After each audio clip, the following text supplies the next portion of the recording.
So আসলে team building is not only team building, এটা হচ্ছে রিলেশন বিল্ডিং, এটা হচ্ছে কনফ্লিক্ট ম্যানেজমেন্ট, এটা নেগোসিয়েশন, এটা রিস্ক ম্যানেজমেন্ট, ক্রাইসিস মোমেন্টে আপনি কিভাবে টিম হ্যান্ডেল করবেন, crisis management. So team building is a huge thing, অনেকগুলো স্কিলের একটা সমন্বয় হচ্ছে টিম বিল্ডিং। একটা টিমকে 5টা স্টেজের মধ্যে দিয়ে যেতে হয়। 5টা। ফার্স্ট স্টেজ, কেন আমাদের লিডার আমরা তৈরি করতে পারি না? ফার্স্ট পয়েন্ট আমার কাছে মনে হয় যে আমাদের নিজেদের ড্রিমেই আমরা বিশ্বাস করি না। যদি আমরা বিশ্বাস করতে পারতাম ইয়েস এটা হবে, হ্যাঁ এটা সম্ভব, তাহলে আমরা লিডার তৈরি করতে পারতাম। টিম ম্যানেজ করা কিন্তু অনেক কিছুর একটা সমন্বয়, অনেকগুলো স্কিলের সমন্বয়। যেমন এখানে আপনার স্ট্র্যাটেজি থাকতে হবে, আপনার এখানে কনফ্লিক্ট ম্যানেজমেন্ট থাকতে হবে, টিম মেম্বারদের মধ্যে গ্যাঞ্জাম লাগবেই। সো আপনাকে নিউট্রালি মাঝখানে দাঁড়িয়ে কিভাবে আপনি এই কনফ্লিক্টগুলোকে ম্যানেজ করবেন, টিমের বন্ডিংটাকে স্ট্রং করবেন, এটা যে লিডার আপনাকে জানতে হবে। আসসালামু আলাইকুম। আজকের পডকাস্টটা একটু ইউনিক। আমরা নিজেরা আমাদের লাইফে কিছু না কিছু তো ভালো করতেই চাই, তাই না? আমাদের একটা স্বপ্ন থাকে যে আমরা একটা ইম্প্যাক্ট রাখবো আমাদের উম্মার জন্য, সোসাইটির জন্য। আমরা চাই যে আমাদের মৃত্যুর পরেও আমরা এমন কাজ করে যাই যেটার মাধ্যমে আমরা সওয়াব পেতে থাকি, মানুষ আমাদের ওটা দ্বারা হেল্প পেতে থাকে। কিন্তু আমরা আসলে জানি না যে ইম্প্যাক্টটা রাখতে হয় কিভাবে, বা আসলে যারা ইম্প্যাক্ট রেখেছে তারা কিভাবে রেখেছে। তো সেই বিষয়ে আজকে আমরা জানবো যে কিভাবে আমাদের নবীজি তার লাইফে এমন একটা ইম্প্যাক্ট রেখেছে যে আজকে এত মানুষ তাকে ফলো করে। আর আমার সাথে গেস্ট হিসেবে আছেন কবির আনোয়ার ভাই। আসসালামু আলাইকুম ভাই। ওয়ালাইকুম আসসালাম ওয়া রাহমাতুল্লাহ। সাবিক ভাই কেমন আছেন? আলহামদুলিল্লাহ ভাই। ভাই টপিকটা তো একটু হিন্টস দিলাম। জি। আর আসলে এটা কিন্তু অনেক চিন্তার বিষয়। মানে আমরাও তো লাইফ লিড করি। হ্যাঁ। উনি যে খুব বেশি সময় পেয়েছেন তাও না, যে ধরেন আগের নবীদের মতো জি। যে 200-300 বা অনেক মাত্র বেশি, 23 বছর। মাত্র 23 বছর। কিন্তু তিনি যে লাইফটা লিড করছেন, মানে এটা যদি জাস্ট দুনিয়াবি আপনি যে বইগুলো দেখেন জি। তার এক্সাম্পলটা ফলো করতেছে। মানে আছে না জাস্ট দুনিয়াবি পার্সপেক্টিভ, মানে এক্স্যাক্টলি, হ্যাঁ। তিনি কি ইম্প্যাক্টটা রেখেছেন তার জি। ছোট্ট একটা জীবনে। তো আমরাও তো স্বপ্ন দেখি, আপনারও আছে আমারও আছে, যে সবার আমরাও আছে লাইফে আমাদের। কিছু ইনশাল্লাহ একটা ভালো কিছু করবো, করতে হ্যাঁ। চাই, মানুষ হেল্প পাবে, আমার মৃত্যুর পর অনেক সব আসতে থাকবে, অনেকটা এরকম স্বপ্ন। জি। তো এই জন্য আমরা আপনার সাথে এই বিষয়টা নিয়ে ডিসকাস করবো যে আসলে ওকে। নবীজি তিনি কি আসলে করেছিলেন যেটার মাধ্যমে তিনি এরকম একটা সুন্দর ইম্প্যাক্ট রাখতে পেরেছেন। আচ্ছা, খুব চমৎকার একটা প্রশ্ন করেছেন সাবিক ভাই। অ্যাজ এ কর্পোরেট ট্রেনার বা লিডার, মানে অ্যাজ এ কর্পোরেট ট্রেনার আমি যখন লিডারশিপের এই বিষয়গুলো নিয়ে কথা বলি, তখন আমি অনেক ক্ষেত্রেই একটা উদাহরণ দিয়ে শুরু করি। যে এই যে বলছেন না যে ইম্প্যাক্ট, তো ঠিক কোন পর্যায়ের ইম্প্যাক্ট তিনি ক্রিয়েট করেছিলেন মানুষের মনের মধ্যে, একটা ছোট্ট উদাহরণ দেই। যে আমির বিন ফুহায়রা একজন সাহাবী ছিলেন। উনি মূলত একজন কৃতদাস ছিলেন, কিন্তু আবু বকর রাদিয়াল্লাহু আনহু ওনাকে মুক্ত করে দিয়েছিলেন।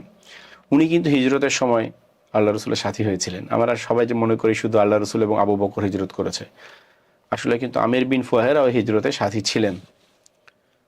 তো চতুর্থ অথবা পঞ্চম হিজরিতে, খুব সম্ভবত চতুর্থ হিজরিতে, যখন আপনার একটা ঘটনা ঘটে যে সাহাবীরা একটা জায়গায় গিয়েছিলেন কিছু মানুষকে কোরআন শেখানোর জন্য, এবং ওখানকার তারা তাদের আগে থেকে পরিকল্পনা ছিল তারা হত্যা করবে সাহাবীদের। তো পথিমধ্যে তারা ওত পেতেছিল এবং তারা ঝাঁপিয়ে পড়লো সাহাবীদের উপরে। তো এমন অবস্থায় আমির বিন ফুহায়রা রাদিয়াল্লাহু আনহুকে একজন তীর নিক্ষেপ করলো। তো আমির বিন ফুহায়রা উনি যখন মারা যাচ্ছেন, ওনার জীবনের শেষ কথাটা হচ্ছে ফাস্তু আর রব্বুল কাবা, হ্যাঁ, যে কাবার রবের শপথ, আমি সফল হয়ে গেলাম। তাহলে দেখেন, উনি একজন কৃতদাস ছিলেন, পরে মুক্ত হয়েছেন, মানুষ স্বাভাবিক, কিন্তু উনি এমন কোনো বড় কোনো বিলিয়নিয়ার ছিলেন না, বা দুনিয়ার দৃষ্টিতে উনি যে অনেক বড় কোনো ইম্প্যাক্ট রেখেছেন এরকম কিছু না, বা অনেক বড় কোনো সফল ব্যক্তিও না। ইভেন সাহাবীদের মধ্যে উনি আব্দুর রহমান ইবনে আউফের মতো এত বিলিয়নিয়ার ছিলেন না, উসমান ইবনে আফফানের মতো এত ধনী ছিলেন না, কিংবা আবু বকর উমর রাদিয়াল্লাহু আনহুর মতো এত প্রমিনেন্ট কেউ ছিলেন না। আমরা অনেকে হয়তো নামও জানি না ওনার, কিন্তু উনি মারা যাওয়ার সময় বলছেন আমি সফল হয়ে গেলাম। তার মানে এই যে সফলতার সংজ্ঞা, এবং এই কথা শুনে যেই কাফের তীর মেরেছিল সে ইসলাম গ্রহণ করে। সে চিন্তা করলো এইটাই যদি সফলতার সংজ্ঞা হয়, তাহলে আমার আসলে এই ধর্মটাই দরকার। যে আসলে সফলতা মানে তারা কি মনে করতো মারা যাওয়া মানে জীবনের শেষ, আর আমির বিন ফুহায়রা বলছে মারা যাওয়া আমার নতুন জীবনের শুরু, এটাই তো আমার সফলতা জীবনের, রাইট? সো সে কিন্তু ইসলাম গ্রহণ করলো। তাহলে দেখেন একটা মানুষের মধ্যে তার সাইকোলজিতে কোন ধরনের চেঞ্জ নিয়ে আসলে একটা মানুষ যে মারা যাওয়ার সময় ভাবছে আমি সফল হয়ে গেলাম, এই মানুষগুলোকে তৈরি করেছিলেন রাসূল সাল্লাল্লাহু আলাইহি সাল্লাম। বুঝতে পারছেন? তো আমার যেটা মনে হয়, সাবিক ভাই আপনি অনেক কথা বলতে পারেন যে আল্লাহ রসুল তো এই করছে ওই করছে অনেক কিছু করছে, কিন্তু আমার কাছে যেটা মনে হয় সবচেয়ে বড় যে কাজটা তিনি করে গেছেন সেটা হচ্ছে তিনি একটা প্রজন্ম তৈরি করে গেছেন, কিছু সোনার মানুষ তিনি তৈরি করে গেছেন। এবং এই জন্য একজন স্কলার বলেছিলেন যে আল্লাহ রসুলের যদি সাহাবিরা ছাড়া আর অন্য কোনো মোজেজা না থাকতো, ধরেন তিনি গাছ উঠে এসে কথা বলছে তার সাথে, চন্দ্র দ্বিখণ্ডিত হয়েছে, এরকম কিছু দুনিয়াবি মোজেজা আছে, কূপে উনি তীর মারছে একটা মৃত কূপ থেকে পানি উঠে গেছে, এরকম অনেক মোজেজা আছে তার জীবনে। এগুলো যদি কিচ্ছু না থাকতো, শুধু সাহাবায়ে কেরাম থাকতো, এটাই তার নবুয়তের প্রমাণ হিসেবে যথেষ্ট হতো। এই মানুষগুলোকে তিনি তৈরি করে গেছেন, বুঝছেন? তো আসলে যখন আমরা আল্লাহ রসুলের লাইফ থেকে ইম্প্যাক্টের কথাটা বলি না, আমার কাছে মনে হয় সবচেয়ে বড় ইম্প্যাক্ট এটাই যে এই ধরনের কিছু মানুষ তিনি তৈরি করে গেছেন। এখানে ভাই আমি দুইটা কথা বলবো। জি। একটা যেটা মাথায় আসলো যে কিছুদিন আগে আমি লেকচার শুনতেছিলাম কোন একটা লেকচারে, তখন বলা হচ্ছিল যে নবীজি যখন একদম তার জীবনের শেষ পর্যায়ে আছে, তিনি ওই যে নামাজ পড়তে যাচ্ছিলেন, জি। বারবার চেষ্টা করতেছিলেন, তো উনি ফাইনালি যখন খুব মানে আমি জাস্ট বর্ণনাটা বলতেছি, যখন এসে দেখলো যে উনি যে মানুষদের বিল করেছে, যারা এতদিন ওনার সাথে ছিল, জি। ওনারা এখন সব লিডারশিপটা নিয়ে নিচ্ছে, মানে উনি ছাড়াই এখন সব চলতেছে। জি। মানে উনি কি লিডারশিপ, মানে আলহামদুলিল্লাহ, মানে আমরা লিডার অনেকে আছে নিজেই কষ্ট করে যাব, জি। কিন্তু উনি কি করেছে, উনি লিডার তৈরি করেছেন, তৈরি করেছে। উনি লিডার তৈরি করেছেন। এটা একটা মানে আমি টিম কেন দরকার, Right. আপনাকে লিডার তৈরি করতে হবে না, আপনার স্বপ্নটা, জি। হ্যাঁ আমার পরে কে ক্যারি করবে, এটা তো হ্যাঁ। ওই মানুষটা তো দরকার। হ্যাঁ, সেটা কিন্তু থাকবে না। তো জাস্ট আমি মারা গেলাম হলো না, কিন্তু তার চেয়ে যদি এটা হয় যে আমি মারা গেলাম কিন্তু স্বপ্নটার পিছনে মানুষ Right. দৌড়াচ্ছে, আমি কিন্তু সেটা সোয়াব পেতে থাকবো। জি। হ্যাঁ, এটা একটা গেল। আর আরেকটা হচ্ছে যে এখানে আমার ওসমান হাদির একটা কোট ওনার মনে আসতেছে যে a person can die, but idea idea cannot die. মানে খুবই গভীর, কিন্তু চিন্তা করেন জি। পার্সনটা মারা যেতে পারে কিন্তু আমার আইডিয়া, মানে এখানে আমার মনে হয় যারা বড় কিছু করতে যাচ্ছেন, আমার দ্বারা হবে না এটা না করে শুরু করে দেই, ওই যে আইডিয়াটা থেকে যাবে, হয়তো আমি পারলাম Exactly, না, হ্যাঁ, আমার লাইফে হয়তো এটা হইলো না, কিন্তু আমার মৃত্যুর পরে তো এটা হ্যাঁ, অ্যাচিভমেন্টটা হতে হয়তো পারে। আরেকজন Exactly. সেটা থেকে দেখলো, সেখান থেকে সে সেটা করলো। হয়তো ধরেন আপনি ম্যানেজমেন্ট নিয়ে কাজ করতেছেন, ধরেন জি। আপনার যেটা টার্গেট হয়তো সেটা আপনি ফুলফিল করলেন না, জি। কিন্তু হয়তো আপনার একটা স্টুডেন্ট যে আপনার থেকে ম্যানেজমেন্ট, আরে এটা তো ইন্টারেস্টিং, সে হয়তো এমন একটা ইম্প্যাক্ট রাখলো যেটা আলটিমেটলি আপনি করেননি, কিন্তু আপনি কিন্তু সবটা পেয়ে যাচ্ছেন। রাইট। তো এইটা আসলে ইম্পর্টেন্ট। আরেকটা যেটা হচ্ছে, আমরা যারা লাইফে বড় কিছু করতে চাই, আলটিমেটলি একা করা খুবই টাফ। রাইট। আমাদের কিছু মানুষ দরকার, টিম দরকার। টিম দরকার, কারণ সবার এক্সপার্টিস ডিফারেন্ট। রাইট। এখন আমরা এখন যারা দেখি যারা বড় কিছু করে, অর্গানাইজেশন, বিজনেস, নিজের লাইফে, জি। একা করে না, কারণ একা করা সম্ভব না। একটা অর্গানাইজেশনের সফলতার জন্য কেউ Exactly. দেখবে বিজনেস, ফিনান্স, তারপরে হচ্ছে কেউ দেখবে এইচআর, কেউ দেখবে অপারেশনস। হ্যাঁ, মানে একজনই, এই জন্য কিন্তু বলে বিজনেসের ক্ষেত্রে দুইজন ফ্রেন্ড মিলে শুরু করলো, দুইজনই হচ্ছে টেক, কিন্তু ওইদিকে বিজনেস সম্পর্কে আরো জানে না, বা দুইজনই বিজনেস, টেক নিয়ে কেউ জানে না। তো এরকম ভেরিয়েশন লাগবে। রাইট। তো নবীজির যে টিমটা বানিয়েছে তারা তো সফল, তারা নিজেরাই এক একটা লিডার, Right. তারা বিভিন্ন জায়গায় এক্সপার্ট। তো এই বিষয়ে একটু আমরা গভীরে যাব ভাই। তো এইটা সম্পর্কে Okay. যদি বলতেন, টিম ওয়ার্ক, টিম বিল্ডিং, এই রিলেটেড। আচ্ছা, আমরা ফার্স্টে ওয়ান বাই ওয়ান যাই সাবিক ভাই। ফার্স্টে যেটা বলছিলেন যে আমার পরে আইডিয়াটা তো কাউকে ক্যারি করতে হবে না, বা মানে এটা আমার ভিশনটা তো কেউ ক্যারি করবে আমার পরে, আমার ইন্তেকালের পরে। এই যে লিডার তৈরি করা, এই জিনিসটাকে খুব চমৎকারভাবে শেখ ইয়াওর বেগ, তার একটা বই আছে leadership lesson from the life of Rasulullah, তো ওইখানে উনি বলেছেন যে from person led to process driven. হ্যাঁ, উনি এই নামটা দিয়েছেন আর কি, যে পার্সন লেড মানে কি, একটা ব্যক্তির উপর নির্ভরশীলতা, এখান থেকে বের হয়ে এসে প্রসেস ড্রিভেন হইতে হবে, অর্থাৎ প্রসেসের উপর নির্ভরতা, কোনো ব্যক্তির উপরে না। ধরেন আমি প্রসেস ঠিক করে দিছি, এইভাবে এভাবে কাজটা হবে, আমি ওখানে থাকি বা না থাকি কাজটা হবে। হ্যাঁ, যেমন এই যে আমরা অ্যালপেন লিভে খাই, কোম্পানির নাম হলো পারফেটি। পারফেটির বয়স কত সাবিক ভাই, কোনো আইডিয়া? জানা নেই ভাই। 250+ বছর।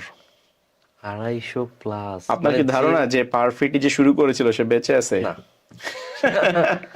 ঠিক আছে, এবং যারা প্রথমে ছিল তারা তো কেউ নেই। কেউ নাই। স্টিল দেখেন, আমরা কিন্তু এই পাড়ার একটা অজপাড়া গ্রামের একটা চায়ের দোকানেও আপনি পারফেক্ট চকলেটটা পাবেন, অ্যালপেন লিভে চকলেটটা পাবেন। এটাই হচ্ছে প্রসেস ড্রিভেন। মালিক থাকবে না, ফাউন্ডার থাকবে না, কিন্তু তার যে সৃষ্টি, তার যে ড্রিম, এই ড্রিম কিন্তু শতাব্দী থেকে শতাব্দী চলবে। ঠিক আছে? এবং রাসূল সাল্লাল্লাহু আলাইহি সাল্লাম এটা করেছিলেন, কত চমৎকারভাবে করেছিলেন দেখেন। যখন তিনি দাওয়াত দেওয়া কেবল শুরু করলেন একদম আর্লি স্টেজে, তখন কেউ বিশ্বাসই করতে পারছিল না, মানে ইসলাম যে মক্কার বাইরেও স্প্রেড করবে এটা মানুষ বিশ্বাস করতে পারতো না। হ্যাঁ, একবার তিনি মানুষকে দাওয়াত দিচ্ছেন, যে দাওয়াত দিতে গিয়ে কিছু মানুষ তার মাথার মধ্যে মাটি ছুঁড়ে মারল আল্লাহ রসুলের। তো তিনি ক্লান্ত শ্রান্ত অবস্থায় তিনি বসে পড়লেন, এবং নিজের মাথা থেকে মাটিটা পরিষ্কার করার মতো এনার্জিও তার তখন নাই। আপনি চিন্তা করতে, একটা মানুষ কতটা অসহায় অবস্থায় থাকতে পারে যে তাকে মাটি ছুঁড়ে মারা হয়েছে, তিনি বসে আছেন, এতটা ক্লান্ত হয়ে পড়েছেন, মানসিকভাবে তিনি ভেঙে পড়েছেন। তখন তার এক কন্যা এসে তার কাঁদো কাঁদো হয়ে মাথার মাটিটা ঝেড়ে দিতে চাচ্ছে, মানে মাটি ঝেড়ে পরিষ্কার করে দিচ্ছে, এবং বলছেন যে কাঁদতে কাঁদতে বলছেন যে একটা মানুষ, একটা কম কিভাবে তার নবীদের সাথে আচরণ করতে পারে। তখন আল্লাহ রসুল বলছেন, মা তুমি মন খারাপ করো না, এমন একদিন আসবে যেদিন এই দুনিয়ার প্রত্যেকটা কাঁচা পাকা ঘরে ইসলাম প্রবেশ করবে। আপনি জাস্ট চিন্তা করেন সাবিক ভাই, যে তখন মক্কার বাইরে, মক্কাতেই মানুষ ইসলাম গ্রহণ করছে না ঠিক মতো, যারা লিডার ছিলেন, টপ পজিশনে ছিলেন, কাছের মানুষজন ছাড়া। তখন উনি চিন্তা করতেছেন পৃথিবীর প্রত্যেকটা কাঁচা পাকা ঘরে ইসলাম প্রবেশ করবে। ভীষণ, এই যে ভীষণটা, এবং কি কনক্রিট ড্রিম ছিল ওনার মধ্যে। এবং যখন প্রচন্ড অত্যাচার হচ্ছে সাহাবীদের উপরে, তখন খাব্বাব ইবনুল আরাত এক সাহাবী ছিলেন, তাকে কয়লার উপরে শুইয়ে রেখে বুকের উপরে পাথর চাপা দেওয়া হতো। কয়লার আগুনে তার পিঠের চর্বি গলে আগুন নিভে যেত এবং পুরো পিঠের চর্বি উঠে চলে আসতো। তো তিনি এসে আল্লাহ রসুলকে বলছেন, আপনি একটু আল্লাহর কাছে দোয়া করেন, আমরা আর পারছি না এই কষ্টটা নিতে। তখন রসুল সাল্লাল্লাহু সাল্লাম কি বলছিলেন, উনি কি সান্ত্বনা দিছিলেন? আমরা পড়লে মনে হয় সান্ত্বনা দিছে না, যত কষ্ট করে আসছে, হারে খাব্বাবের কত কষ্ট হচ্ছে। উনি প্রচন্ড রেগে গেলেন, এবং একটা পর্যায়ে গিয়ে উনি বললেন, এমন একদিন আসবে যেদিন মানুষ, হ্যাঁ, সানা থেকে হাজারামাউত পর্যন্ত একাকী ট্রাভেল করবে, কিন্তু আল্লাহর ভয় ছাড়া তার মনে আর কোনো ভয় থাকবে না। হ্যাঁ, কোনো কোনো বর্ণনায় সম্ভবত একটা নারীর কথা আসছে, মানে এটা হচ্ছে ইয়েমেনের দুইটা জায়গা, সানা থেকে হাজারামাউত, লম্বা একটা ডিস্টেন্স। এত লম্বা ডিস্টেন্স মানুষ ট্রাভেল করবে, এবং ওইটা ছিল খুবই ডাকাতপূর্ণ দুর্গম দুর্যোগ একটা এলাকা। হ্যাঁ, এত দুর্গম একটা এলাকায় মানুষ ট্রাভেল করবে, এক আল্লাহর ভয় ছাড়া কোনো ভয় তার থাকবে না। তার মানে কি, ইসলাম কি হবে? এস্টাবলিশ হবে সারা দুনিয়ায়। তো দেখেন, উনি কিন্তু ওই অবস্থাতে থেকেও ওনার ভিশন থেকে, ওনার ড্রিম থেকে কিন্তু উনি নড়েন। এটাই কিন্তু সবচেয়ে, এই যে বলছেন না যে লিডার তৈরি করা, আগে লিডারকে বিলিভ করতে হবে তার নিজের ড্রিমে, যে হ্যাঁ এটা পসিবল। আমরা কেন লিডার তৈরি করতে পারি না? বিকজ আমরা বিশ্বাসই করি না যে আদৌ এটি কি সম্ভব। করে দেখি, হইলে হইলো, নাইলে নাই। আরেকজন তো এক্স্যাক্টলি, আরেকজন কেন করবে? আরেকজন কেন করবে? এবং রাসূল সাল্লাল্লাহু আলাইহি ওয়াসাল্লাম এক্স্যাক্টলি এটাই করেছিলেন। তিনি কনক্রিটলি বিলিভ করতেন যে ইয়েস, এটা হবে, এটা সম্ভব। এবং দেখেন, তার জীবদ্দশায় রোমানদের সাথে একটা মাত্র যুদ্ধ হলো, মুতার যুদ্ধ। সেই যুদ্ধে জয় পরাজয় হয়নি, টাই হলো। ঠিক আছে, মুসলিমরা ফিরে আসলো। এরপর আর কোনো যুদ্ধ হয়নি তার জীবদ্দশায়। কিন্তু তার পরবর্তীতে যে পারস্য জয় হলো উমর রাদিয়াল্লাহু আনহুর সময়, পরবর্তীতে রোমান সাম্রাজ্য জয় হলো, এবং সারা পৃথিবীতে ইসলাম ছড়িয়ে পড়লো। ওই যে কাঁচা পাকা ঘরে ইসলাম ছড়াবে, ওই স্বপ্ন তিনি যে তার মেয়েকে বলছিলেন আর্লি স্টেজে, এটা কখন বাস্তবায়ন হয়েছে? 100 বছর পরে। ঠিক আছে, সুতরাং এটা হচ্ছে যেটা বললে না, যে কেন আমাদের লিডার আমরা তৈরি করতে পারি না। ফার্স্ট পয়েন্ট আমার কাছে মনে হয় যে আমাদের নিজেদের ড্রিমেই আমরা বিশ্বাস করি না। যদি আমরা বিশ্বাস করতে পারতাম ইয়েস এটা হবে, হ্যাঁ এটা সম্ভব, তাহলে আমরা লিডার তৈরি করতে পারতাম।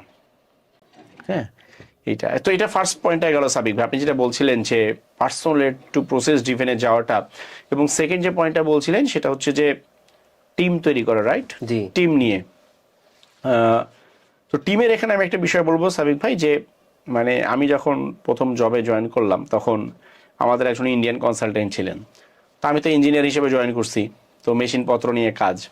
তো আমাদের এই কনসালটেন্ট বলছিলেন যে কবির, উনি ইন্ডিয়ান ছিলেন, সাউথ ইন্ডিয়ান আর কি, তো খুব মজার ইংলিশে কথা বলতেন আর কি, কবির এরকম একটা ডাক দিতেন আমাকে, এখন আমার কানের মধ্যে বাজে। তো উনি আমাকে মজার কথা বলছিলেন যে মানুষের সাথে ডিল করা মেশিনের সাথে ডিল করার চেয়ে কঠিন। তুমি বলছো তুমি একটু ফ্যাক্টরিতে জব করতেছো, মেশিনে অনেক মানুষের সাথে তোমাকে ডিল করতে হবে, অপারেটরদের সাথে, আরো অনেক মানুষের সাথে। তো মেশিনকে তুমি যে ইনপুট দিবা সেটাই নিবে, অফ করলে অফ করলো, অন করলে অন করবে, যে স্পিড দিবা ওই স্পিডে চলবে। তো মানুষকে যে ইনপুট দিবা তার উল্টা দিকে যাবে, বুঝছেন? মানে শুরু করলো ভালো করে, পরে চেঞ্জ গেছে আরেক দিকে, ঠিক আছে? তো মানে এই কথা আমার খুব ভালো লাগছিল, এবং পরে আমি কাজ করতে যেও দেখছি যে মানুষকে ডিল করা, man power management is the most critical thing একটা লিডারের জন্য। তো এইটার পার্ট হচ্ছে আপনি যেটা বলে যে টিম তৈরি করা, কিন্তু মানে একটা টিম ম্যানেজ করা কিন্তু অনেক কিছুর একটা সমন্বয়, অনেকগুলো স্কিলের সমন্বয়। যেমন এখানে আপনার স্ট্র্যাটেজি থাকতে হবে, আপনার এখানে কনফ্লিক্ট ম্যানেজমেন্ট থাকতে হবে, টিম মেম্বারদের মধ্যে গ্যাঞ্জাম লাগবেই। সো আপনাকে নিউট্রালি মাঝখানে দাঁড়িয়ে কিভাবে আপনি এই কনফ্লিক্টগুলোকে ম্যানেজ করবেন, টিমের বন্ডিংটাকে স্ট্রং করবেন, এটা যে লিডার আপনাকে জানতে হবে। সো আসলে team building is not only team building, এটা হচ্ছে রিলেশন বিল্ডিং, এটা হচ্ছে কনফ্লিক্ট ম্যানেজমেন্ট, এটা নেগোসিয়েশন, এটা রিস্ক ম্যানেজমেন্ট, ক্রাইসিস মোমেন্টে আপনি কিভাবে টিম হ্যান্ডেল করবেন, crisis management. So team building is a huge thing, অনেকগুলো স্কিলের একটা সমন্বয় হচ্ছে টিম বিল্ডিং। আর এটা মনে হয় আমাদের সবাই কিন্তু একটা টিমেরই পার্ট। কেউ হচ্ছে আইদার লিডার, অথবা কেউ অলরেডি টিম আছে, বা এমনও অনেকে আছে মানে লিডারশিপ আর ফলোয়ারশিপ নিয়ে কথা আপনি বলেন, এমন অনেক জায়গায় আছে আমি লিডার, এবং অনেক জায়গায় আছে আমি লিডার না, আমি ফলোয়ার। এই দুইটার মধ্যে কিন্তু আমরা আসি, মানে এমন না যে আমি সব জায়গায় লিডার বা আমি সব, মানে এটা আমরা অনেক ব্যালেন্স বা আমরা জানি না, নলেজ আমরা রাখি না। যেমন হয়তো বাসায় সবাই কিন্তু নিজের বাসার একটা লিডার, আমাদের ফ্যামিলিতে যদি আমরা চিন্তা করি, আমাদের কিন্তু রেসপন্সিবিলিটি আছে। তো লিডারশিপের নলেজ অনেকে ভাবে যে ওই যে সিইও হবে অথবা যে হচ্ছে তার আন্ডারে থাকবে ততদিন পর্যন্ত, আমি জুনিয়র, কিন্তু না, আমাদের লিডারশিপ নিতেই হচ্ছে। এমনকি জিনিসটা গভীর যে যখন দুইজন থাকে, নবীজি কিন্তু যে একজন আমাদের লিডার থাকবে, মানে লিডারশিপ কত ইম্পর্টেন্ট, আরেকজন ফলোয়ার, এক্স্যাক্টলি, এটা খুবই আসলে গুরুত্বপূর্ণ। আর এই টিম খুবই ইম্পর্টেন্ট আসলে। যাতে বলে প্রথমে বলে ভীষণ, আমার নিজের লাইফে একজনকে দেখা, সেটা হচ্ছে মানে তাকে দেখেছি যে সে তার মাদ্রাসার হেড, ওনাকে দেখেই মনে হয় যে আমরা কম করতেছি, উনি বেশি করতেছে। মানে এখান থেকে একটা মোটিভেশন আসে যে সে তার ভীষণে বিশ্বাসী যে এইটা অ্যাচিভ হবে ইনশাল্লাহ। আর যখন আমরা দেখি এটা আসলেই হচ্ছে, উনি বলতো মাঝে মাঝে হইতো যে ওই মাদ্রাসার হেড তার অন্য এমপ্লয়ীদের ভিডিও দেখে তো তার স্বপ্নের, তখন আমরা একটু হাসাহাসি, বা কবে হবে, মানে আমাদের মানে স্যালারি কোনো মতো আমরা পাচ্ছি আল্লাহর রহমতে, বা হচ্ছে খুব তো বেশি ম্যাসিভ না, আমরা স্বপ্ন দেখতেছি যে আমাদের একটা আলাদা ক্যাম্পাস থাকবে, উস্তাদদের আলাদা ক্যাম্পাস, ফ্যামিলি সহ। কেমনে আমরা তো পথটা জানি, কিন্তু আস্তে আস্তে আমরা পরে দেখি হয়ে যাচ্ছে, আচ্ছা একটা ল্যান্ড পাওয়া গেছে, এটা হচ্ছে, তখন জিনিসটা অ্যামেজিং লাগে। আর তাকে দেখে মনে হয় হার্ড ওয়ার্কিং দেখে যে আসলে তার ভীষণ আছে। এটা খুবই ভালো লাগলো ভাই। আরেকটা বললেন যে কিভাবে ইউটিলাইজ করতে পারি আমাদের যে টিম আছে, এটা নিয়ে যদি একটু গভীরে। আচ্ছা, এখানে ফার্স্ট যে কাজটা সেটা হচ্ছে যে মানে আমাকে অ্যাসেস করতে হবে যে আমার টিমটা আসলে কোন স্টেজে আছে। হ্যাঁ, এটা নিয়ে আপনার ব্রুস টাকম্যান নামে একজন ভদ্রলোক আছে, ওনার একটা চমৎকার থিওরি আছে। উনি বলছেন যে একটা টিমকে 5টা স্টেজের মধ্যে দিয়ে যেতে হয়। আচ্ছা, 5টা। ফার্স্ট স্টেজ হচ্ছে ফর্মিং, মানে যখন টিমটা কেবল ফর্ম করতেছে। হ্যাঁ, ফর্ম করার মানে কি, ধরেন কেউ কাউকে চিনে না, আমরা ধরেন আমরা 3-5 জনের কাজ করবো একটা প্রজেক্টে। সো আমি আপনাকে চিনি না, আপনি আমাকে চিনেন না, আমি ভাইকে চিনি না, কাউকে চিনি না। সো সবাই নতুন নতুন একটা প্রজেক্টের জন্য আসছি। সো এই অবস্থায় কি থাকে, একটা পারস্পরিক একটা অবিশ্বাস, না যে কি হয়, দ্বিধা, ভয়, অনিশ্চয়তা, হবে না হবে না, কাউকে চিনলাম না, পারস্পরিক যে একটা অনিশ্চয়তা।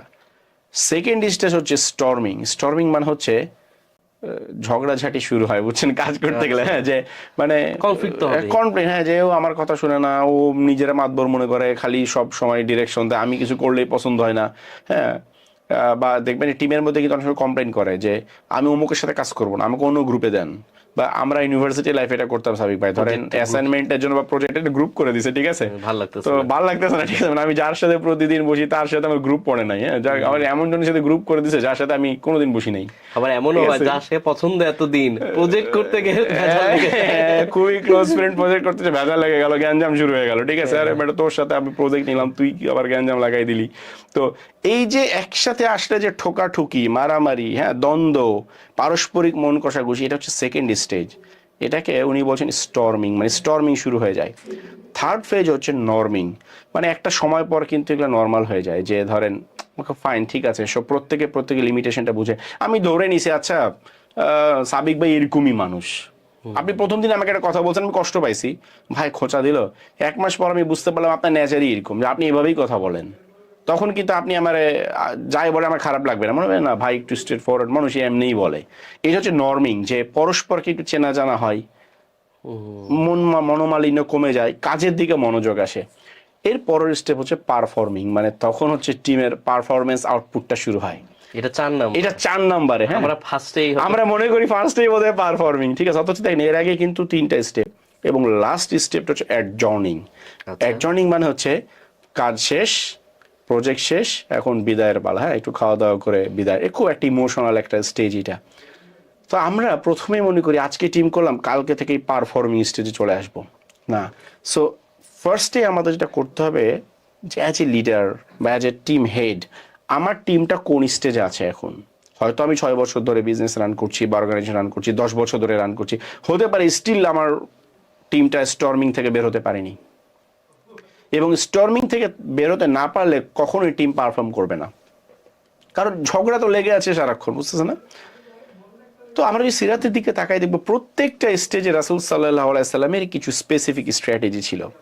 ফর্মিং স্টেজে মানে রাসূল সাল্লাল্লাহু আলাইহি সাল্লাম কি করেছেন দেখেন, যখন টিমটা কেবল ফর্ম হচ্ছে, মানে একেবারে মক্কায় আর্লি স্টেজে মাত্র 30-35 জন ইসলাম গ্রহণ করেছে ওই টাইমটাতে, তখন কিন্তু উনি আরকাম বিন আবিল আরকাম রাদিয়াল্লাহু আনহুর ঘরে বসতেন, যে সাফা পাহাড়ের নিচে ছোট্ট একটা ঘর, খুব গোপনে। এবং ওই সময় তিনি মানুষকে কি করতেন, কোরআন শেখাতেন, তালিম দিতেন। তখন তো আর মাসালা মাসাইল ছিল না, বা মানে রাষ্ট্রীয় বিধিবিধান আসেনি, তখন কিন্তু তিনি পরকালের কথা, জান্নাত জাহান্নামের আয়াতগুলো মানুষকে তিনি কিন্তু তৈরি করেছেন ওই সময়।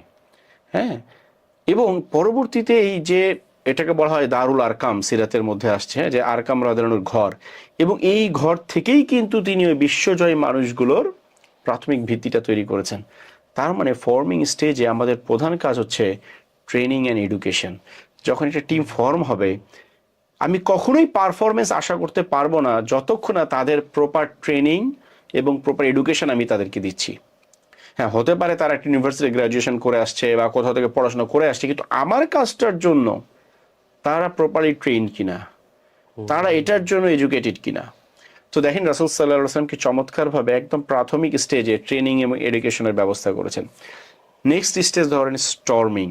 স্টর্মিংয়ে কি হলো, যখন নিজেদের মধ্যে একটু পারস্পরিক মনোমালিন্য বা এটা, এই স্টেজটাতে তিনি কি করলেন, এই স্টেজটাতে হচ্ছে যখন খাব্বাব ইবনুল আরাতের কথাটাই বলি, তিনি এসে বলছে আর পারছি না ইয়া রাসূলুল্লাহ, আর কত, আপনি দোয়া করেন আল্লাহর কাছে। সাহাবীদের মধ্যে একটা কিছু কিছু সাহাবীর মধ্যে যেন একটা অত্যাচারের মাত্রা এত বেড়ে গেল, একটু ধৈর্যের অভাব দেখা গেল, তাই না? তিনি কি করলেন, ওই যে সেই কথা যে এমন একদিন আসবে যখন সানা থেকে হাজারা মাওত একা ভ্রমণ করবে, মানে একটা বৃহত্তর গোলের দিকে কি করা, ডাইভার্ট করে দেওয়া। এই যে তুমি কষ্ট করছো বা এই যে ছোটখাটো বিষয় মনোমালিন্য, এইটা কি লাভ কি, আমাদের বৃহত্তর ভিশন তো ওইটা। সো ওইটাতে ফোকাস করে ছোটখাটো বিষয়গুলো না করে, টিমের মধ্যে দেখবেন যখন ছোটখাটো বিষয় গ্যাঞ্জাম করে না, ও আমাকে কথা বলছে স্যার, আমি তো এভাবে বললাম, ও আমার এবার টিটকারি মারলো, হ্যাঁ, বা একটু চোখ রাঙায় তাকাইছে আমার দিকে ভালো মতো কথা, আমি সালাম দিলে স্যার উত্তর দেয় না, মানে দেখেন না যে ছোটখাটো বিষয়গুলো নিয়ে মারামারি। এই স্টেজে হচ্ছে আমাদের ব্রড ভিশনটা কি ওই দিকে ডাইভার্ট করে দেওয়া, রিমাইন্ডার যে এগুলোর জন্য তো তোমাদেরকে নেওয়া হয় না, এগুলোর জন্য তো আমরা টিম ফর্ম করি নাই, আমরা টিম কিসের জন্য ফর্ম করছি। সো ওই ব্রড জিনিসটার দিকে কি করো, মাইন্ড ডাইভার্ট করো, হ্যাঁ, ওই জায়গাটার দিকে ফোকাস করো। ঠিক আছে, তো এরকম আমরা প্রত্যেকটা স্টেজে এই সিরাতের মধ্যে দেখি যে রাসূল সাল্লাল্লাহু আলাইহি ওয়াসাল্লাম খুব স্পেসিফিক স্ট্র্যাটেজি ফলো করে করে করে করে, এবং যখন অ্যাডজর্নিং ফেজ, মানে ধরেন ওনার লাইফের শেষ দিকে, ঠিক আছে, উনি সাহাবায়ে কেরাম ওনার বিভিন্ন কথা থেকে বুঝতে পারছেন যে উনি আর বেশি দিন দুনিয়ায় থাকবেন না, তখন উনি কি করেছিলেন, তখন ওনারশিপ ট্রান্সফরমেশন, তার মানে হচ্ছে ওনার পরে কে লিডার হবে, ওনার পরে কে ইসলামকে সামনে আগায় নিয়ে যাবে, ওনার পরে খলিফা কে হবে, এই যে লিডারশিপ ট্রান্সফরমেশন, এই সময়টা কিন্তু এটা কিন্তু তিনি করে গিয়েছেন জীবদ্দশায়। যখন তিনি খুব অসুস্থ হয়ে গেলেন, সালাত ইমামতি করতে পারছেন না, তখন তিনি বললেন আবু বকরকে ইমামতি করতে বলো। তখন আয়েশা রাদিয়াল্লাহু আনহা বলছে আবু বকর খুব নরম মনের মানুষ, অনেক কান্নাকাটি করে সালাতে, আবু বকর পারবেন, উমারকে বলেন। তো উনি বলছেন আবু বকরকে বলো। তো আয়েশা রাদিয়াল্লাহু আনহা না উমারকে বলেন। তো না আবু বকরকে বলো, তো না উমারকে বলে। তখন উনি রেগে গেছেন যে তোমরা ইউসুফের নারীদের মতো মানে তর্ক করছো, হ্যাঁ এরকম যে আমি বলছি আবু বকরকে বলতে তোমরা বারবার বলছো উমারকে। তখন তিনি শেষ পর্যন্ত আবু বকর সালাত আদায় করলেন। এবং একটা চমৎকার সিনারি সাবিক ভাই, মানে লিডারশিপ ট্রান্সফরমেশনের একটা পিকচার সিরাতের মধ্যে আপনি পাবেন। আমার কাছে মানে সিরাতের আমি যতবারই এটা পড়ি আমার কাছে আমার চোখে পানি চলে আসে। যে অ্যামেজিং একটা সিন, যে যখন উনি অসুস্থ হয়ে গেলেন, উনি বিছানাতে উঠতে পারছেন না, জামাতে যেতে পারেন নাই সালাতে। তো সাহাবিরা সালাত আদায় করতেছে, উনি দুইজন সাহাবীর কাঁধে ভর দিয়ে, ওনার পা তখন ছেড়ে চড়াচ্ছে মাটিতে, মানে দাঁড়ানোর মতো ক্যাপাসিটি নাই, ওনাকে ছেঁচড়ে নিয়ে গেলেন দুইজন সাহাবী ধরে। উনি পর্দাটা সরিয়ে দেখলেন যে আবু বকরের পিছনে সাহাবীরা সালাত আদায় করছে, এবং এই দৃশ্য দেখে উনি হেসে ফেললেন। মানে এত অ্যামেজিং লাগে আমার কাছে যে ওনার 23টা বছর পরিশ্রমের ফসল, এই যে সোনার মানুষগুলো, এই কমিউনিটিটা, উনি বুঝতে পারলেন যে আমি দুনিয়া থেকে চলে গেলেও এই কমিউনিটি আমার ভিশনটা ক্যারি করবে। হ্যাঁ, এবং আবু বকর যখন সলাত লিড করছিলেন, এবং আল্লাহ রসুলের জীবদ্দশায় এরকম বেশ কিছু রাকাত সলাত তিনি পড়িয়েছিলেন, তো তিনি তো তার জীবদ্দশাতে আবু বকরকে ওনারশিপ ট্রান্সফরমেশন করে গেছেন। হয়তো তিনি সরাসরি বলেননি, কিন্তু প্রস্তুতিটা এবং এটা বুঝিয়ে গিয়েছিলেন তিনি যে আমার পরে আবু বকরই হবে আমার খলিফা। তাহলে এই যে, এবং এইভাবে দেখেন, এবং আবু বকরের পর উমার, তারপর ওসমান, মানে এটা কিন্তু থেমে থাকেনি।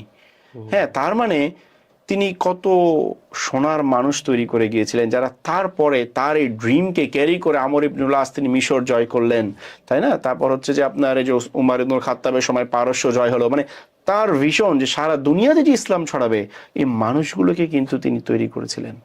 হ্যাঁ, এবং এটা তার জীবদ্দশায় তো আমরা ওই যে বললাম যে জর্নিং ফেজ, লাইফের শেষ দিকে এসে এই যে লিডারশিপটা মানে এটাকে ট্রান্সফার করে দেওয়া, যে ওকে আমার পরে আবু বকর। সো আমরা আমাদের টিম বিল্ডিং এর লাস্ট স্টেজে এসে, ধরেন আমার টিম ম্যাচিউরড, তখন আমাকে কি করতে হবে, আমার পরে কারা এটার হাল ধরবে, এটার জন্য এখন থেকেই চেষ্টা করা। এমন না যে মৃত্যু সজ্জায় বসে আমি দায়িত্ব দেব, এখন থেকে চিন্তা করা। আমাদের দেশে একটা জিনিস আমি দেখছি সাবিক ভাই, কোম্পানির মালিক উনি রিসিপশনের সোফার কালার ঠিক করতেছে বসে বসে, যে সোফার সবুজ কালার দিব না লাল কালার দিব। আরে ভাই, তুমি কোম্পানির মালিক, তুমি তো স্ট্র্যাটেজিক জিনিস নিয়ে ভাববা। রিসিপশনের সোফার কালার তো অনেক জুনিয়র মানুষজন দেখবে, মানে সব কিছু আমার কন্ট্রোলে, সব কিছু আমার মন মতো, এইটা কখনোই প্রসেস ড্রিভেন একটা অর্গানাইজেশন তৈরি করে না, বা লিডারশিপ ট্রান্সফরমেশন। আমার দায়িত্ব ছাড়তে হবে। মানুষ ভুল করবে, আমরা কি করি যে ওরে দায়িত্ব দিলে ভুল করবে, তাছাড়া আমি করি আরো কম সময় লাগবে, এই জন্য কিন্তু অনেকে দায়িত্ব দেয় না, যে মানুষ দায়িত্ব দিলে ভুল, আরে ভুল করতে করতেই তো শিখবে। সাহাবায়ে কেরামের কি ভুল হয়নি বলেন?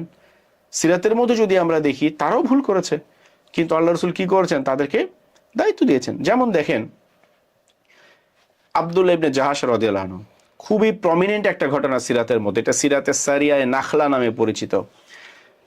বদরের যুদ্ধে ঠিক আগে আগে তিনি আব্দুল্লাহ ইবনে জাহাশকে খুব গোপনে একটা চিঠি লিখলেন।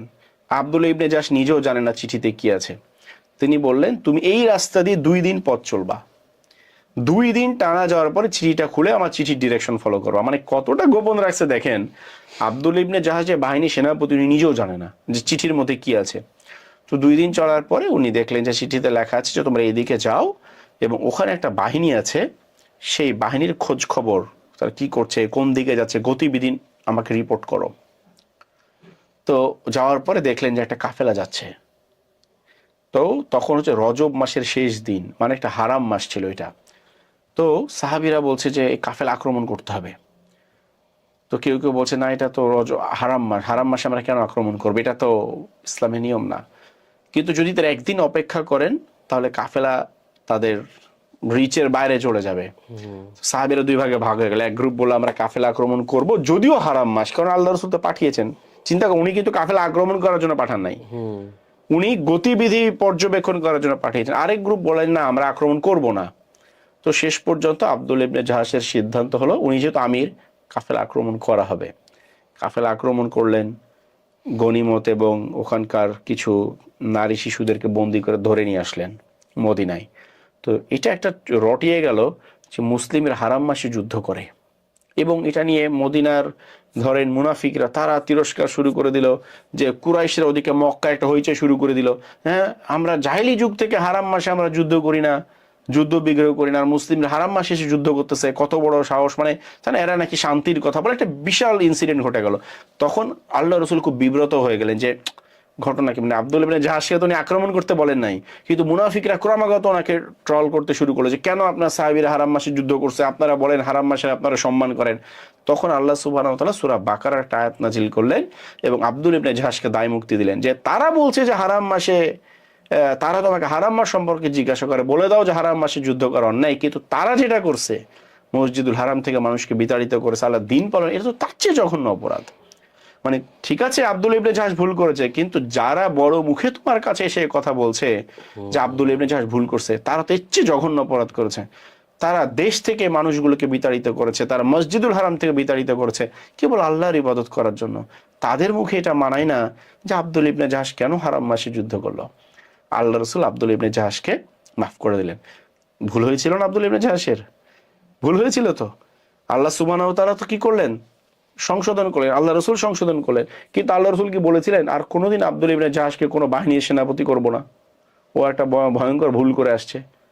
করে নাই। সুতরাং ভুল আপনাকে মানতেই হবে।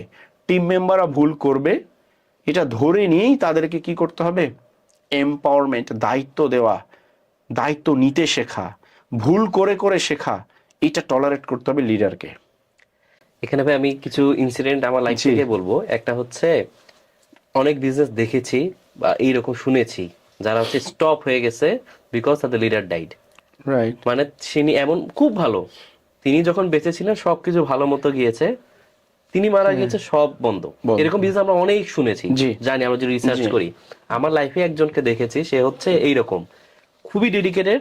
সমস্যা হয়ে গেছে এই যে কাউকে দায়িত্ব দিবে না, ওই যে যারা বলে এক্স্যাক্টলি তিনি হচ্ছে এইরকম সবকিছু নিজেই করবে। এটার সমস্যা হচ্ছে ওই যে পরে কি হবে। আমার লাইফে একজন লিডার দেখেছি, নামই বললাম না, নাবিল ভাই, যার সাথে আমার কাজ করার সুযোগ হয়েছে। মানে ভাই যেহেতু আমার লিডার ছিল, তো ভাইয়ের একটা আমি কোয়ালিটি দেখেছি শুরু থেকেই, সেটা হচ্ছে ভাই অনেক দায়িত্ব আমার উপর ছেড়ে দিতেন। আমি বুঝতাম না, জিনিসটা অ্যামেজিং লাগতো, আর আমি ভুলও করতাম, আর আমি বড় বড় ব্লান্ডার করছি। কিন্তু নাবিল ভাই ছেড়ে দিছে, মিটিং খুব ইম্পর্টেন্ট একটা মিটিং তুমি করো, উনি নাই, নাবিল ভাই নাই। পরে ওনার সাথে কথা বলতাম, এই হয়েছে। কিন্তু আমি তখন পরে এটা বুঝতে পারি, তিনি যখন এখান থেকে একটু একটু দূরে সরে যাচ্ছিলেন, যে তিনি কিন্তু আমার মধ্যে অনেক লিডারশিপ, ওনারশিপ এগুলো ডেভেলপ করে দিয়েছেন, যেটা আমি হচ্ছে হয়তো পরে চালাইতে পারবো, ওটা ইউটিলাইজ করতাম। হয়তো উনি যদি প্রত্যেক জায়গায় ঢুকে বসে থাকতো, আমি শিখতাম না, মেইন কথা আমি ভুলই করতাম না। উনি আমাকে ভুল করাটা অ্যালাউ করছে। এমনকি ভাইয়ের একটা যেটা দেখেছি সেটা হচ্ছে যখন কিছু বলতাম, জাস্ট রিপোর্টিং টোনে বললে যে ভাই আজকে মিটিং হয়েছে, এই উনি বলছে, তো এখন আমাদের কাছে এটা জানতে চায়, ভাই আমাকে সবসময় বলতো তোমার কি এখন মত, মানে উনি মত দিবে পরে, আমার কি মনে হচ্ছে আচ্ছা এই ক্লায়েন্টের কাজটাকে করা দরকার, সাবিক তোমার মতটা বলো। ওখান থেকে কিন্তু আমি বুঝতাম, আমি একটা মত দিতাম, এটাতে কি সুবিধা হচ্ছে, পরে তো উনি দিবেই। আমার থিংকিংটা ঠিক না ভুল, এই যে ডিসিশন মেকিং ক্যাপাসিটিটা তখনই বুঝে যাচ্ছে, সাবিক তুমি যে এইভাবে চিন্তা করতেছো এই পার্টটা খুবই ভালো হচ্ছে, আর এই জায়গায় তুমি এটা চিন্তা করতে হতো মিস করে ফেলছো। আমার মধ্যে এটা খুবই অ্যামেজিং লাগে, কারণ নাবিল ভাই যখন ওই পোস্টটাতে একদম আমার ইমিডিয়েট লিডারটা ছেড়ে দেয়, তখন হচ্ছে আমার এত খারাপ লাগছে। মানে জিনিসটা হচ্ছে লিডার চলে যাচ্ছে, এটা আমি কোনো ভাবিনি যে খারাপ লাগবে, মানে উনি তো পার্ট। আর এখানে আমি সেদিন আমি মানে অলমোস্ট আমার কান্না কান্না ভাব চলে আসে, যেদিন ভাই বলছে যে ওই পজিশনটা ভাই এখন কন্টিনিউ করবে না। কিন্তু এখানে দুইটা দিক, অর্গানাইজেশন ফল করেনি, সো ভাই কিন্তু লিডারশিপ ট্রান্সফারের যে বিষয়টা সেটা করে গেছে, এটা আমার ভাইয়ের খুব অ্যামেজিং লাগে। আরেকটা জিনিস ভাইয়ের ভালো লাগে যেটা নবীজিও করতেন, সেটা হচ্ছে ওই যে নবীজির সাথে একজন ছিল, আমি নামটা ভুলে গেলাম, যে উনি কাউকে কখনো বলেনি তার সম্পর্কে 10 বছর, আনাস ইবনে মালিক, হ্যাঁ, যে কেন এটা করলা, কেন এটা করলা না, একটু বকা দেয়া। হ্যাঁ, মানে এখানে যে কমফোর্টেবল হওয়ার বিষয়টা, আমি আল্লাহর রহমতে নাবিল ভাইয়ের সাথে কমফোর্টেবল ছিলাম। আমি ভুল করলেও আমি কিন্তু লুকাইনি, ভাইকে বলতে পারছি, আর ভাই আমাকে বকা দেয়নি কখনো, হয়তো রিজনটা বলছে এইভাবে করলে ভুল হবে না।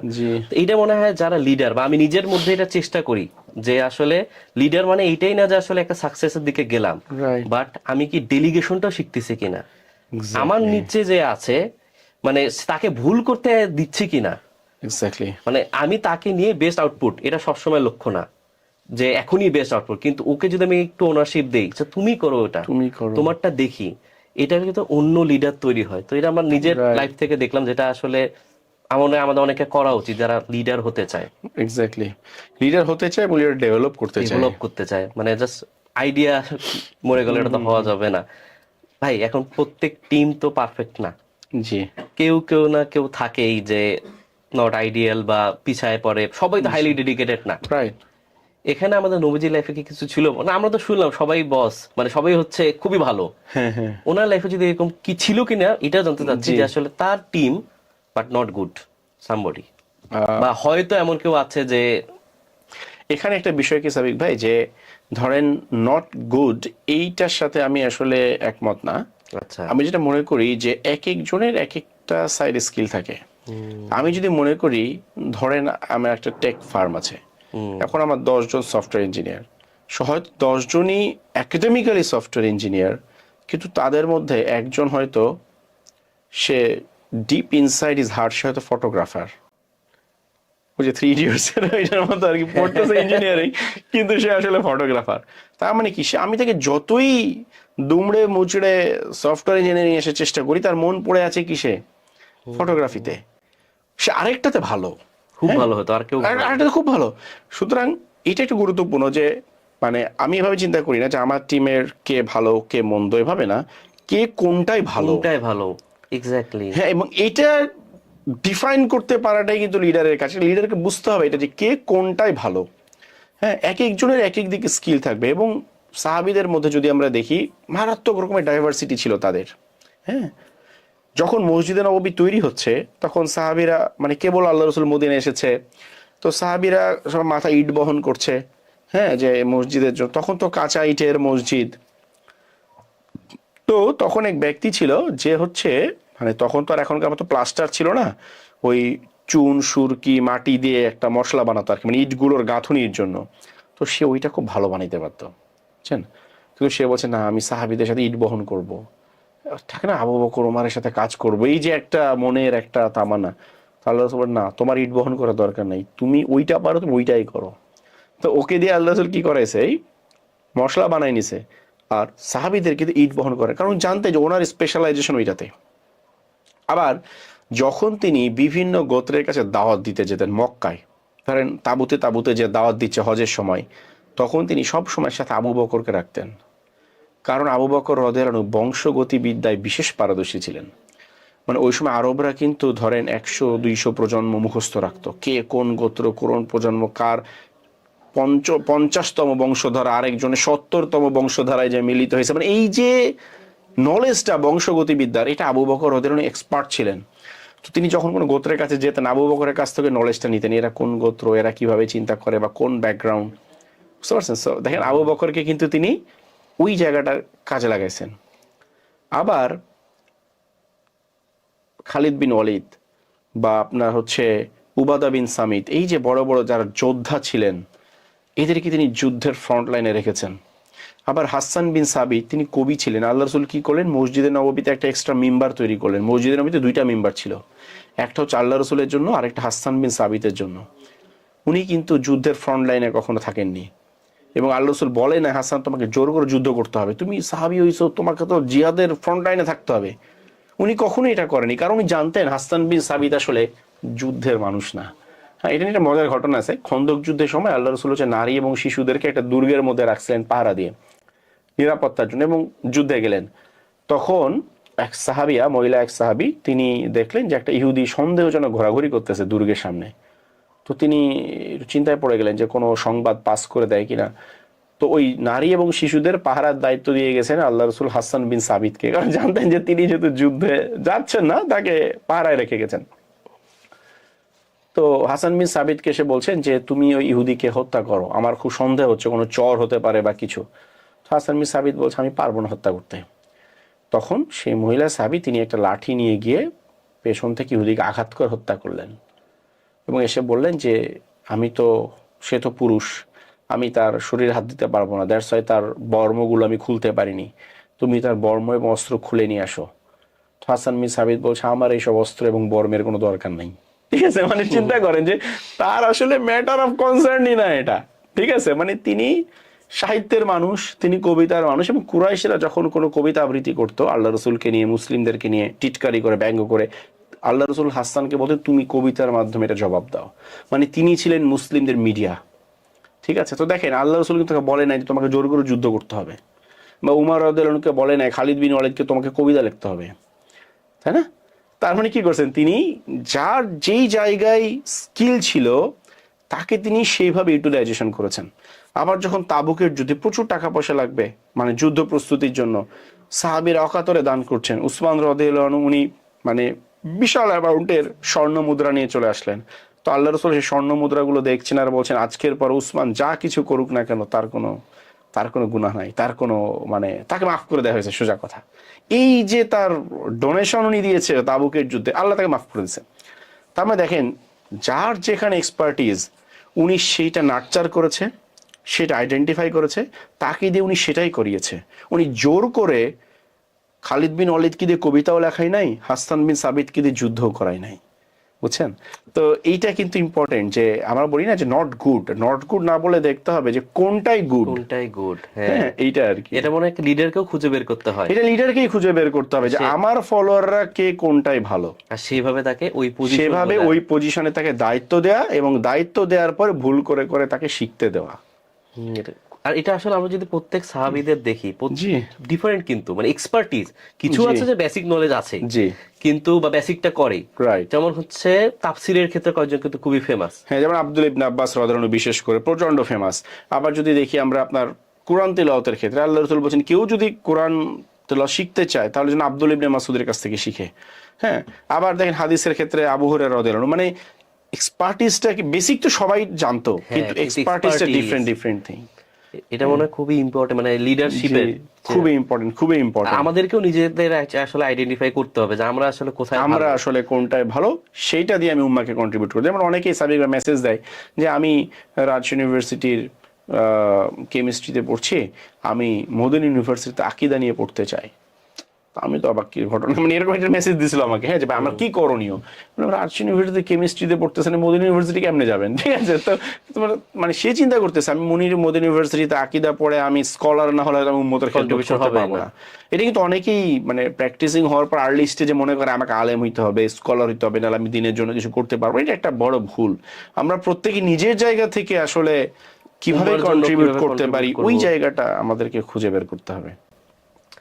এটা খুবই ইম্পর্টেন্ট বিষয় বলেন ভাই। তো সাদ বিন উবাদাকে জিজ্ঞাসা করলেন যে তুমি কি মনে করো? তো তিনি বললেন যে আমিও তো আমার কওমেরই একজন, মানে সোজা কথা আমিও এমনই ভাবতেছি, আসলে আমার মাথার মধ্যে এরকম একটা চিন্তা আসতেছে। তো তিনি তখন আনসারদেরকে ডেকে বললেন যে দেখো, তোমরা তো বলতে পারো যে আপনাকে আপনার স্বজাতি দেশ থেকে বের করে দিয়েছিল, আমরা আশ্রয় দিয়েছি। হ্যাঁ, এটা সত্য। আবার এটাও তো সত্য যে তোমরা আগুনের তার প্রান্তে দাঁড়িয়েছিল, আমি তোমাদেরকে সেখান থেকে বের করে নিয়ে আসছি। এরপর তিনি বললেন যে তোমরা কি চাও না এই মানুষগুলো কিছু উট বকরি ভেড়া ছাগল নিয়ে চলে যাক, আর তোমরা আল্লাহ এবং আল্লাহ রসুলকে সাথে করে নিয়ে যাও। এটা খুব অ্যামেজিং একটা স্টোরি সিরাতের মধ্যে। এবং এই কথা শুনে আনসাররা কাঁদতে কাঁদতে দাড়ি ভিজিয়ে ফেললেন। হ্যাঁ, এবং আল্লাহ রসুল তখন আরো কিছু কথা বললেন যে গোটা দুনিয়ার মানুষ যদি একদিকে যায়, আনসারের আরেক দিকে যায়, আমি আনসারদের সাথে পথ চলবো। হ্যাঁ, এবং তিনি হ্যাঁ আল্লাহ আপনি আনসারদের মধ্যে, তার সন্তানদের মধ্যে, তাদের নাতিপুতিদের মধ্যে আপনি বরকত দেন। এই যে দোয়াগুলো উনি করলেন, আনসার খুশি হয়ে গেল। এবং আসলেই তিনি তো মদিনায় চলে আসলেন এবং মদিনায় তিনি ইন্তেকাল করলেন।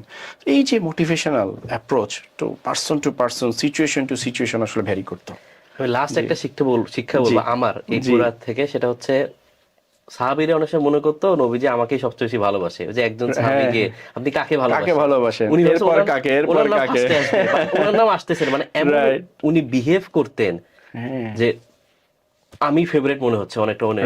এটা হয়তো যারা লিডার তারা বা যারা আছে ফলোয়ার, মানে হয়তো এমন বিহেভ করা উচিত, ওই ভাবে যে এই আমরা পার্সিয়ালিটি করতেছে নাকি আমার সাথে, আমাকে এত ভালোবাসে কেন। আমরা উল্টা করি, হয়তো যে এমপ্লয়ি সে ভাবতেছে আমাকে ভালোভাবে দেখে না। তো এটাও একটা শিক্ষা। আমরা এটা যদি আমরা লাইফে ইম্প্যাক্ট রাখতে পারি, আমরা একটা বড় কিছু ইনশাআল্লাহ করতে পারবো ইনশাআল্লাহ। জাযাকাল্লাহু খাইরান ভাই। আমাদের এই পডকাস্ট আমাদের দোয়াটা দিয়ে শেষ করবো বৈঠকে। সুবহানাকা আল্লাহুম্মা ওয়া বিহামদিকা আশহাদু আল্লা ইলাহা ইল্লা আনতা আস্তাগফিরুকা ওয়া আতুবু ইলাইক। আসসালামু আলাইকুম ওয়া রাহমাতুল্লাহ।